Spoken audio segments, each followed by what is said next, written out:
रात्रीपासून पाऊस सुरूच आहे. सकाळचं रिमझिम वातावरण फारच शांत वाटतं. आत्ताच गाईचं ताजं दूध काढून आणलं. घरच्या दुधाची चव वेगळीच असते.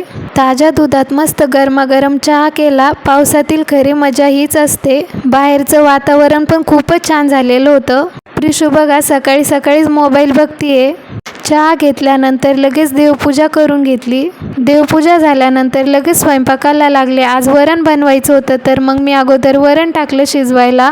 तर डाळ शिजवताना मी त्यामध्ये हळद, तेल आणि हिरवी मिरची, टोमॅटो टाकते.